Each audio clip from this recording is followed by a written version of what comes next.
এই দেখো আমার ছেলের বন্ধু এই ড্রেসটার মধ্যে লাগানো ছিল। ড্রেসটা খুব সুন্দর, কে দিয়েছে আমি জানি না, ও অন্নপ্রাশনে পেয়েছে। কিন্তু যেটা ব্যাপার ভীষণ টাইট, মানে আমি অনেক কষ্টেই এখন পড়ালাম, আর পড়াতেই পারবো না, একবারও পড়ানো যাবে না, খুব টাইট গো। এটা হচ্ছে এখান থেকে ঢোকে, এই যে আমি এটা ধুয়ে দিয়েছিলাম তো, এটা খুলে ধুয়েছিলাম, এই যে এখান থেকে পা বেরোবে, বাবা দাঁড়া, এখান থেকে আরেকটা পা বেরোবে, এই যে এটা। ও বাবা, এও সেম ড্রেস পরা, ও যে ড্রেস পরেছে এই ছোট্টটাও সেই ড্রেস পরেছে, চিন্তা করা যায় জামার কত ও এটা এখানে না, এটা এখানে লাগবে, কি কায়দা জামার। আমাদের সময় তো এরকম কায়দার জামা ছিল না।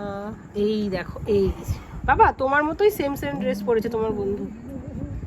এই আটকালাম, তাহলে এটা হাতটা ঢুকে যাবে এই জায়গা থেকে, হবে তাই তো।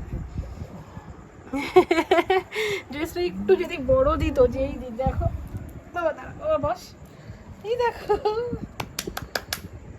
এই যে আমার পুতুল তুমি, আমার ছোট পুতুল তুমি, ঠিক আছে তো। আচ্ছা বাবা একটু হাসি মুখটা একবার সবাইকে দেখিয়ে দাও, এই যে গলায় লেগে যাচ্ছে।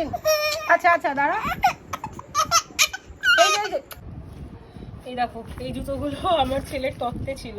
এখানে 3 জোড়া জুতো আছে, ও ড্রেসের সাথে এটাও ম্যাচ করবে, এটাও ম্যাচ করবে, আমি এটাই পরাই। একটু বড় বড়ই আছে, মানে এখন এর না, মোটামুটি হাঁটা শিখে যাবে তখন 1-1.5 বছরের।